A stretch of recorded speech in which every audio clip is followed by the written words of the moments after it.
I robot. One man show it coming. Isaac Asimov. Reason. Half a year later, the boys had changed their mind. The flame of Gainson had given way to soft blackness, a space, but annual variations mean little in the business of checking the working of experimental robot. Whatever the background, one of face-to-face with an inscrutable positronic brain, which a Slade rule, Junior says should work thus and so. Except that they don't. Powell and Donovan found that out after they had been in the station less than 2 weeks. Gregory Powell spaced his word for emphasis. 1 week ago, Donovan and I put together. His brow furrowed doubtfully, and he pulled the end of his brown mustache. It was quiet in the officer's room on Solar Station number 5, except for the soft falling of the mighty beam director somewhere far below. Robot QT1 said immovable.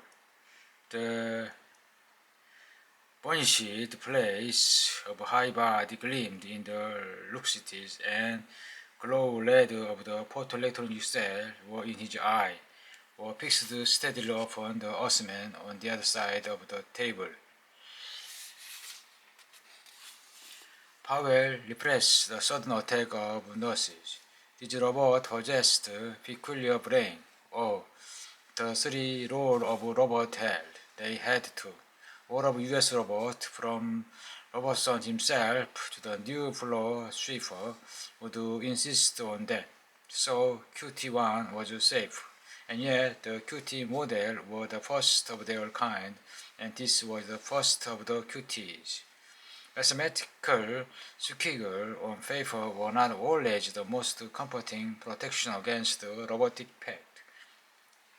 Finally the robot spoke. His voice carried a cold timbre inseparable from a metallic diagram. Do you realize the seriousness of such a statement, Powell? Something made you, QT? Point out, Powell. You admit yourself that your memory seemed to spring full-grown from an absolute blankness of the week ago. I giving you the explanation. Donovan and I put you together from the part shipped to us.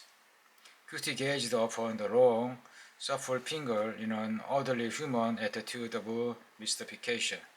It strikes me that there should be a more satisfactory explanation than that, for you to make me seem improbable. The Earthman laughed quite suddenly. In Earth's name, why? Call it institution, that's all it's so far, but I intend to reason it out. Though a chain of valid reasoning can end only with the determination of truth, and I'll stick till I get there. Powell stood up and seated himself at the table's edge next to the robot. He felt a sudden strong sympathy for this strange machine. It was not all like the ordinary robot. Attending to his specialized task at the station with the intensity of the deeply engrooved positronic face. He placed a hand up QT's steel shoulder, and the metal was cold and hard to the touch. QT, he said, I'm going to try to explain something to you. You are the first robot who ever exhibited curiosity as to his own existence, and I think the first that's real intelligent enough to understand the world outside. Here, come to me. The robot rose erect smoothly, and his sticky sponge rubber sole made no sense, no noise as he followed Powell. The Earthman touched the button, and the square selection of the wall flickered aside. The thick, clear glass revealed space, star-speckled. I've seen that in the observation port in the engine room, said QT. I know, said Powell. What do you think it is? Exactly what I think, a black material just beyond this glass that's spotted with a little gleaming dot. I know that our director sent out beams to some of these dots.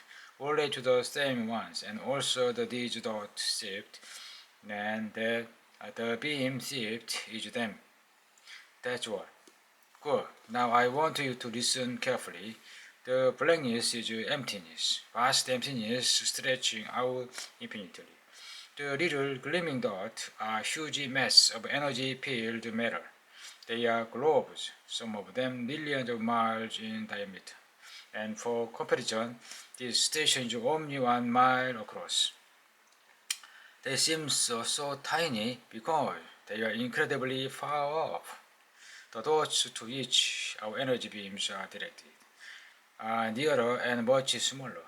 They cold and harder, and human beings like myself live upon their surface. Many billions of them. It's from one of those worlds that Donovan and I come. Our beam feed these worlds energy drawn from one of those huge incandescent globes that happen to near us. We call the globe the sun, and it's on the other side of the station where you can't see. QT remained motionless before the fort like a still state. His head did not turn as he spoke. Which particular dot of light do you claim to come from? File searched, there it is. The very bright one in the corner. We call it us. He grinned. Good, all the us. There are 3 billion of us there, Cutie, and in about 2 weeks, I'll be back there with them. And then surprisingly enough, Cutie hummed abstractedly. There was no tune to it, but it possessed the curious twanging quality as of buckled strings. It ceased suddenly as it had begun. But where do I come in, Pavel? You haven't explained my existence. The rest is simple. When these stations were first established to feed solar energy to the planet, they were run by humans. However, the heat, the hard solar radiation, and the electron storms made the first difficult one.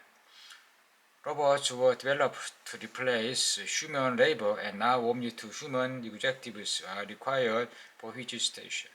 You are trying to replace even those that's where you come in. You are the highest type of robot ever developed, and if you show the ability to run the station independently, no human need ever come here again except to bring parts for repairs. His hand went up and the metal vigilante snapped back into place. Pavel returned to the table and polished the apple upon his sleeve before biting into it.